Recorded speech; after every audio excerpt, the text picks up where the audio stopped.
Praise the lord. దేవునికి స్తోత్రం కలుగును గాక.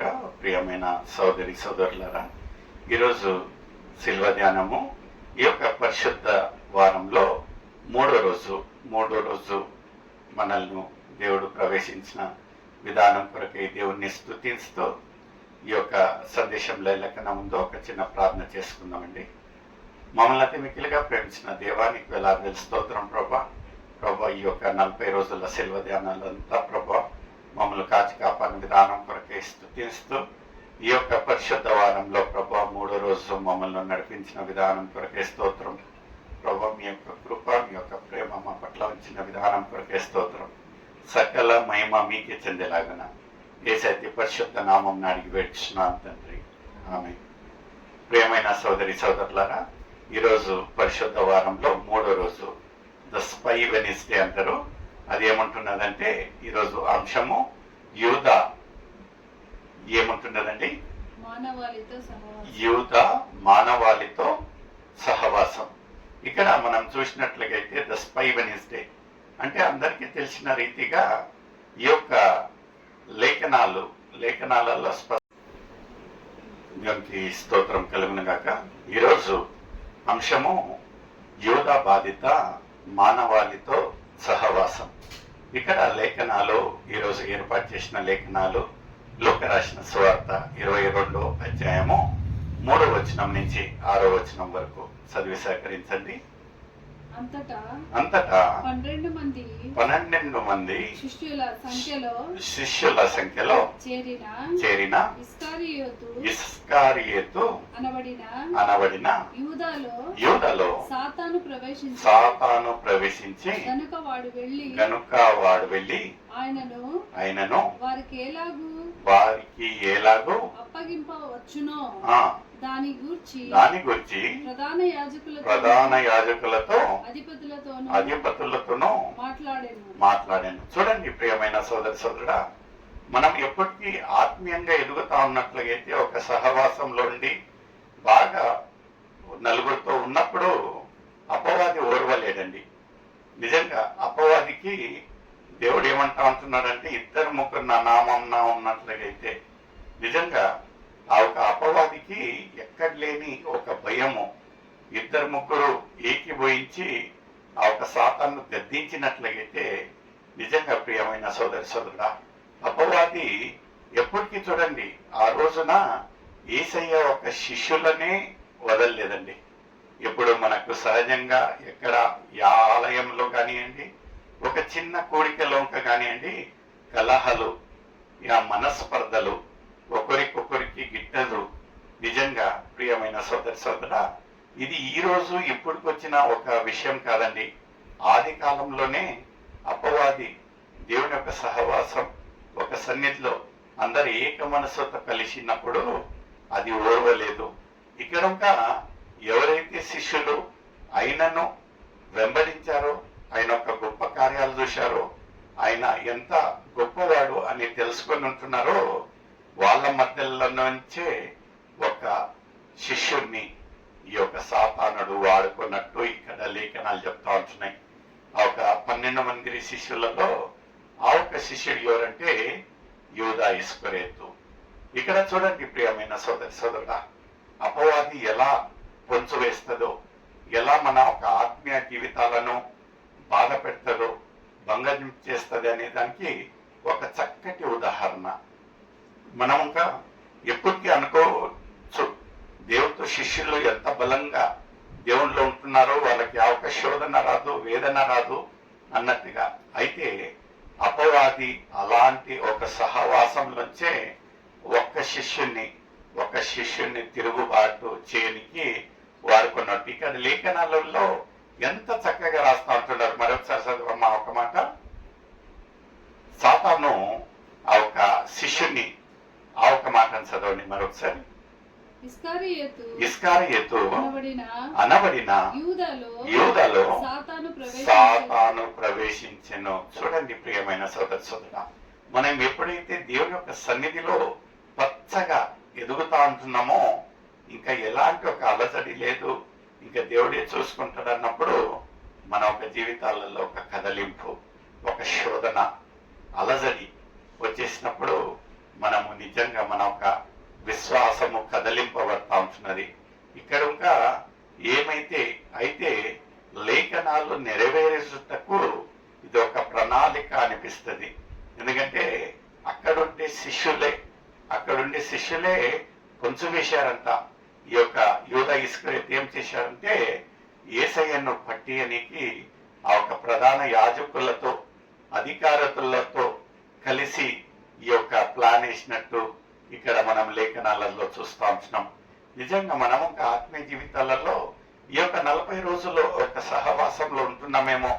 మనకు ఆ ఒక శత్రు భయం కానివ్వండి, శోధన ఎక్కడనో బయటి వారి నుంచి రాదు. ప్రియమైన సోదరి సోదరుడా, మనతో ఎవరైతే దిననిత్యమో మనతోటి కూర్చొని లేస్తా ఉంటున్నారో, ఎవరైతే మన ఒక రక్తం పంచుకొని ఉంటున్నారో, ఎవరైతే మనకు ఒక సంబంధంలో ఉంటున్నారో, అపవాది అలాంటి వారితోనే మనకు శోధింపబడతారు. నిజంగా ఇక్కడ మనం చూసినట్లయితే యేసయ్యకు ఇంకా ఆ 12 మంది శిష్యులలో ఒక శిష్యుడు ఎవరండి, ఒక యూదా ఇస్కరియోతు ద్వారా ఇలాంటి ఒక శోధన.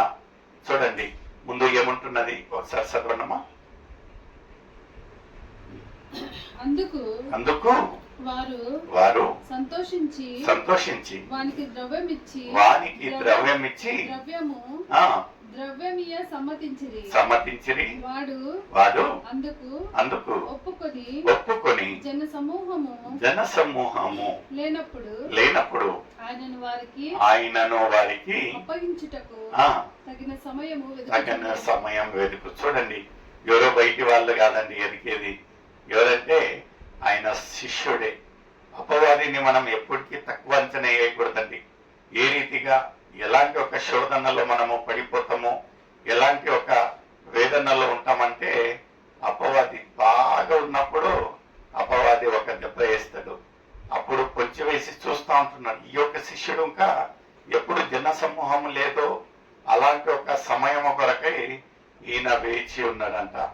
అది ఇంకా వేచి ఉండట ఎందుకంటే యేసయ్యను ఆ ఒక అధికారులకు పట్టివేసి ఆయనను సిల్వ వెక్కింది. నిజంగా ప్రియమైన సోదరి సోదరుడా, ఎలా ఉంటున్నది మన ఒక ఆత్మీయ జీవితం. నిజంగా ఆ రోజు ఆ శిష్యుడు ఎవరైతే యేసయ్య ఒక మహిమను చూచుంటున్నాడో, ఆయన గొప్పతనాన్ని చూసింటున్నాడో, ఆయన ఒక అద్భుత కార్యాలను చూసింటున్నాడో, అలాంటి ఒక శిష్యుడే ఆ ఒక యేసయ్యను పట్టివేనికి ఇక్కడ పొంచు వేసినట్టు మనం చూస్తూ ఉంటున్నాము. ఎంత భయంకరమైన ఒక పరిస్థితి. ప్రియమైన సోదరి సోదరుడా, ఎలా ఉంటున్నది మన ఒక ఆత్మీయ జీవితం. నిజంగా ఈ యొక్క 40 రోజుల శిల్వ ధ్యానాలలో పదే యేసయ్య నీతో నాతో మాట్లాడుతూ ఉంటున్నాడు. ఆయన చేసిన అద్భుత కార్యాలు, మన జీవిత కాలం అంతా ఆయన చేసిన గొప్ప కార్యాలన్నిటిని మనము రుచి చూసి ఉంటున్నాము. అయితే కొన్ని సందర్భాలలో ఏం చేస్తా ఉంటున్నామంటే, ఎవరు లేని ఉన్నప్పుడు మనము దేవుణ్ణి తిరస్కరించడానికి, దేవునికి హాని చేసేదానికి మనము పొంచి వేస్తా ఉంటున్నాం. ఆ రోజు యూదా ఇస్కరియోతు ఆ ఒక 12 మంది శిష్యులలో అలాంటి ఒక కార్యాన్ని చేశాడు. ఈ రోజు మనం ఎవరైతే ఆ ఒక విశ్వాసులుగా, ఒక ఆత్మీయులుగా మనం ఉంటున్నామో, ఈ రోజు ఇంకా మనము ఆయనకు ఆయాసకరమైన క్రియలన్నీ చేసి ఆయనను వ్యతిరేకించి ఆ ఒక అపవాదికి ఒక సహవాసంగా, ఒక అపవాదికి సంబంధించిన పిల్లలుగా ఉంటున్నాము. ఎలా ఉంటున్నది మన ఒక ఆత్మీయ జీవితం. నిజంగా నిన్నటి రోజున మనం చూసినట్లయితే, మొన్నటి రోజు నుంచి ఒక 3 రోజుల ఈ యొక్క పరిశుద్ధ వారంలో మనము 3 రోజులు ఆయన ఒక గెత్సెమనే తోటలో ప్రార్థన నిన్నటి రోజున మనము చూసి ఉంటున్నాము. ఈ రోజు ఇంకా నిన్నటి రోజున ఆయన ప్రకటిస్తూ ఉంటున్నాడు. ఆయన ఒక బలియాగం గురించి శిష్యులకు చెప్తా ఉంటున్నాడు. దైవ కుమారుడు, ఈ యొక్క మనిషి కుమారుడు మహిమపరిచే ఒక సమయం వస్తూ ఉంటున్నది. ఆయన చెప్పిన తక్షణమే ఇక్కడ చూసినట్లయితే ఈ యొక్క శిష్యుడు ఎవరైతే యేసయ్యతో తిరిగాడు, యేసయ్యతో కూర్చున్నాడు, యేసయ్యతో లేచాడు, అలాంటి ఒక శిష్యుడే ఈ యొక్క అపవాది ఏం చేశాడంటే ఒక తిరుగుబాటులో యేసయ్యను పట్టివేయనికి ఒక ముఖ్య పాత్రగా ఇక్కడ మనం చూస్తూ ఉంటున్నాం. నిజంగా ప్రియమైన సోదరి సోదరుడా, ఇప్పుడు ఒక ప్రశ్న నీకు నాకు, మనం ఇంకా అలాంటి ఒక శిష్యర్కంలో ఉన్న ఉన్నట్లుగైతే చాలా బాధాకరం. నిజంగా ప్రియమైన సోదరి సోదర, ఎలా ఉంటున్నాము మనము? పేతురు వలె ఒక పశ్చాత్తాపంతో ఉంటున్నామా, లేకపోతే యూదా ఇస్కరియోతు వలె యేసయ్యను అప్పగీయటంలో ఉంటున్నామా? మన ఒక మనస్తత్వం ఎలా ఉంటున్నది? మన ఒక ఆత్మీయ జీవితం ఎలా ఉంటున్నది? ఒక ప్రశ్న నీకు నాకు. ఇంకా మనకు అలాంటి ఒక యూదా ఇస్కరియోతు ఒక స్వభావాలు ఉన్నట్లుగైతే మనం దేవుని దగ్గర మొరపెడదాం. ఈ యొక్క 40 రోజులు ఆయన మనల్ని ఎంతగానో ప్రేమించి ఆత్మీయంగా ఎదిగేదానికి, బలపరిచేదానికి సహాయం చేసిన దేవుడు నిన్ను నన్ను మార్చేదానికి వేచి ఉంచున్నాడు. నిజంగా ప్రియమైన సోదరి సోదరుడా, మనం ఒక విరిగి నలిగిన హృదయాలను దేవునికి సమర్పిస్తాం. దేవా, నేను ఒక పాపిని రాజా అనే ఒక పశ్చాత్తాపంతో ఉన్నట్లుగైతే నిన్ను నన్ను ప్రేమించే దేవుడు నిన్ను క్షమించేదానికి వేచి ఉంటున్నాడు. May God bless you. Thank you.